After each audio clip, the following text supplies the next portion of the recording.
New files may detail sex abuse within Boy Scouts, ABC News. Now, Buckingham Palace. Grandparents' Day 2013. Teen runaways found. Syria strike. Brain-eating amoeba. Bruno Mars. Good Morning America. World News. Nightline. 20/20. This week. Sign in. Home. Video. U.S. World. Politics. Entertainment. Tech. Health. Lifestyle. Money. Shows. GMA. World News. Nightline. 20/20. This week. More. Investigative. Money. Good news. Photos. ABC News vertical bracket Univision. Live. Weather preferences. Cancel. Set. Home. Video. U.S. World. Politics. Entertainment. Tech. Health. Lifestyle. Money. More. Investigative. Good news. Photos. ABC News vertical bracket Univision. Live. Home is greater than U.S. New files may detail sex abuse within Boy Scouts. Minneapolis, September 8, 2013, AP. By Steve Karnowski, Associated Press.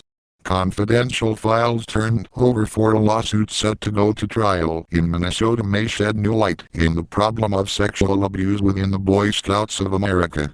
The documents were produced in litigation brought against the Boy Scouts and a former Scoutmaster, Peter Steibel II, who is serving 21 years in prison for molesting 4 Scouts.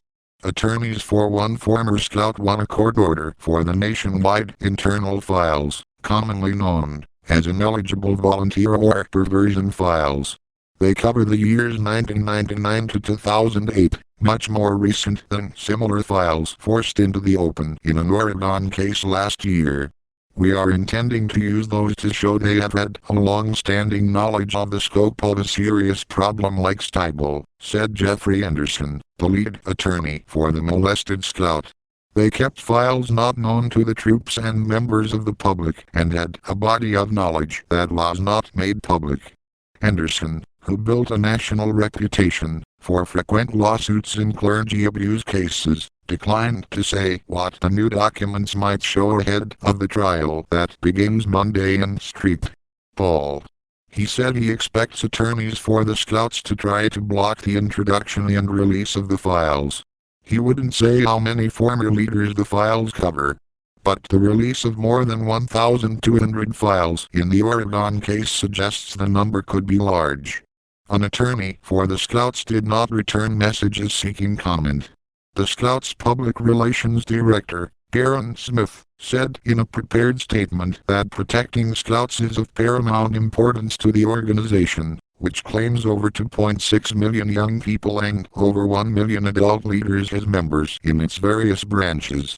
The BSA requires background checks, comprehensive training programs for volunteers, staff, youth and parents, and mandates reporting of even suspected abuse, Smith said in the statement. He didn't say whether the Scouts would try to block release of the files, but said the organization believes keeping them private would make people more likely to report abuse. In the Oregon case, Boy Scout files made public from the years 1965 to 1985 revealed a decades-long cover-up, showing that men suspected of abuse were often excluded from leadership positions but rarely turned over to law enforcement. The files also contain accounts of alleged pedophiles allowed to stay in Scouting under pressure from community leaders and local Scouting officials. Patrick Boyle, who, as a journalist, was among the first to expose efforts by the Scouts to hide the extent of abuse by their leaders, said the files could show how the Boy Scouts evolved in their response to abuse allegations over the years or didn't.